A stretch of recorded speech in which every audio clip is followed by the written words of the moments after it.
Mas posso trazer a discussão para um ponto de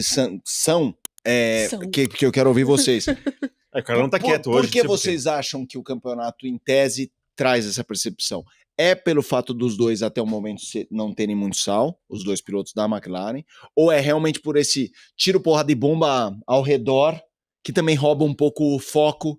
Tipo assim, a gente tem um molho melhor no resto, aí acaba a corrida, vamos fazer o programa. É raro Piastri e Norris abrirem o pódio, no sentido de mais legal. E os cortes que depois funcionam, que vocês fazem, também não são os mais vistos. Uhum.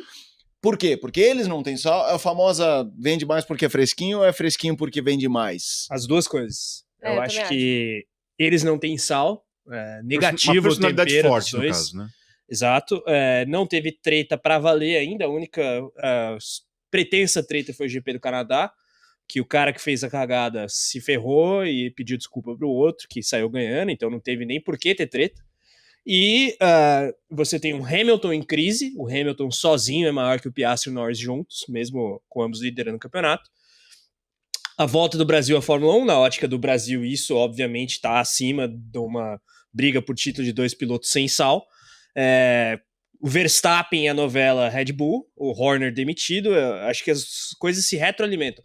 Talvez se fosse um campeonato disputado, que a gente não tivesse esses elementos outros, talvez sim a briga pelo título fosse um pouco mais focalizada. Eu lembro, por exemplo, da gente cobrir 2019, 2020, que era Hamilton e Bottas, que o Hamilton press release ambulante, e o Bottas é um cara também muito assim, protocolar no âmbito declaratório. E não havia disputa. Às vezes a gente forçava na quinta etapa, olha, será que é este ano? Mas era o que a gente tinha para fazer. Claro. No caso, eu lembro muito com o Eric, era esperar o Bottas refugar em algum momento. Esperar refugar ou criar esperanças, nesse sentido que eu disse, esperar, de que ele mantivesse a briga, o que não aconteceu. Agora, não é o caso, tem um monte de coisa concorrendo do ponto de vista noticioso. E eu pergunto para vocês todos, vamos lembrar dos campeonatos que foram bem disputados, briga por título, né? Não é 23 quem pega a terceira posição do pódio. Quantos tiveram protagonistas tão fracos, do ponto de vista de carisma? Não tô falando de piloto, falando de carisma. E quantos tiveram tanta concorrência do noticiário? Vamos recapitular. 21. É bom, hein? 21, Verstappen e Hamilton. Eu acho o Hamilton muito politicamente correto, mas é um absurdo, baita personagem. E não teve, acho que, nenhuma concorrência no noticiário. E mesmo que tivesse, ia acabar em segundo plano. Hamilton e Verstappen? Em 21. 2016. Eu não vou citar 17 e 18, porque pós-férias o Vettel acabou definhando nos dois campeonatos. Sim. 16, caos total na Mercedes. Não, imagina. Fantástico. 2012, Alonso e Vettel, dois excelentes personagens. Ele ia falar outra coisa. Dois doentes. Não. Naqueles tempos eles eram um pouco mais do que hoje. 2010, os mesmos dois protagonistas e um campeonato bem dinâmico. Sim, não, eram 2010 é o que talvez, você vai lembrar bem, que mais se compare nesse sentido de ter outros elementos de destaque no noticiário. Não sei se comparáveis. Não. Em 2010 a marca é que chegam até a penúltima etapa 5 pilotos vivos pelo título e na última 4. Eu não me lembro qual sai da briga. Será que foi Button? Tinha aquela pontuação dobrada na última etapa? Não tinha. Não era? Não tinha. 2010 não tinha, mas 2010 fazem a foto, eles emulam a foto do Senna, Prost, Mansell e Piquet com 5, que era... O Button sai. É o Button, né? O Weber tá na foto. Hamilton, Button... Não, na foto o Button também tá, porque a foto é na Coreia. Ela foi feita antes. Então é Button, Hamilton, Weber e Vettel e o Alonso. 5 pilotos. Então ela é diferente porque tinha os 5 pilotos. As que foram parecidas com o que você está falando, mas aí é diferente do ano atual.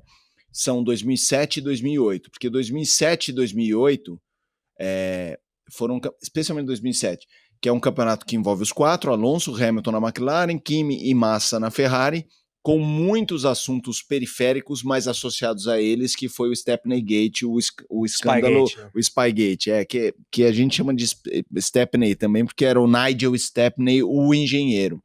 e o outro é Mike Coughlin, acho. Mike Coughlin. Isso. E aí isso virou uma discussão, mas que tinha a ver com... Virou um componente extra de uma disputa de título, então a notícia extra envolvia os caras. Cara, enquanto eu tava falando isso, eu pensei num outro tema que eu vou jogar pra vocês já, peraí. Mas voltando a 2008, que foi Hamilton e Massa, cara, é engraçado, porque 2008 é um ano bem legal, tá? Bem legal. Mas ele é um campeonato que envelheceu melhor do...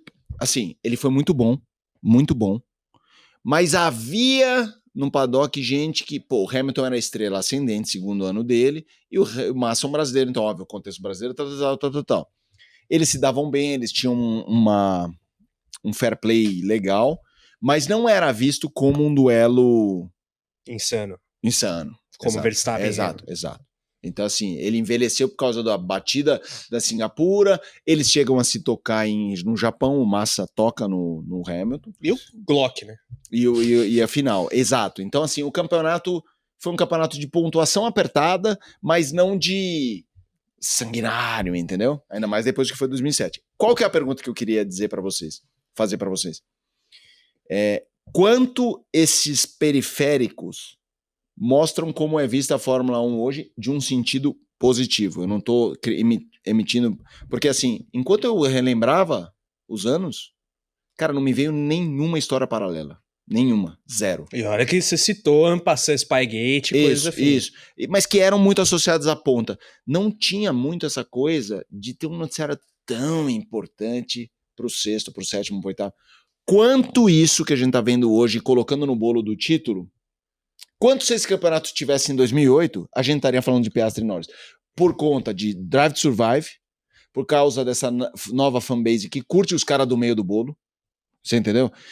Por o efeito Bortoleto, vamos combinar. Se o Massa tivesse ficando no primeiro ano dele em oitavo e em sexto, ninguém tava falando do Massa, gente. Sim. O Massa ficou em sexto no primeiro ano. Agora, se tivesse... Entendeu? Eu tô indo pra uma discussão mais ampla. Se tivesse uma seca de piloto brasileiro tão grande na época, eu acho que falaria. Não do jeito que se fala hoje. Tá bom. Mas eu acho que aqui o que pega é a seca. Você entendeu o resto de rivalizar? Eu acho que o resto pega porque os dois nomes principais são muito fortes. É Verstappen e Hamilton. Isso. Não é qualquer um. Bom ponto. Ótimo ponto. Se fosse o Schumacher tretando com a Ferrari e o Fernando Alonso mudando de equipe e sendo um desastre, acho que roubaria um pouco do holofote. Perfeito. É porque os dois sozinhos são maiores do que o Piastri e Norris juntos, né? Então... Tipo, Jean Todt demitido da Ferrari, Schumacher em pé de guerra com a Ferrari. Sim. E o Alonso, enfim, até do ponto de vista cronológico, não casariam essas coisas, mas estou citando personagens de peso equivalentes. Claro. Não, perfeito. Gostou desse corte? Então deixa a sua curtida, hype, se inscreva e ative as notificações. Eu também te lembro da promoção da Mint, plataforma cripto do BTG Pactual, nesta primeira quinzena de agosto. Você pode ter R$50 de retorno no Bitcoin ao colocar R$100 no app da Mint, sendo um novo cadastrado. Basta usar o cupom MOTORSPORT50 na tela de cadastramento, em que você é solicitado a deixar o seu e-mail e o seu telefone. Coloca lá o cupom, você tem aqui o QR Code para cadastramento e também o link na descrição. Mint, a plataforma cripto do BTG Pactual.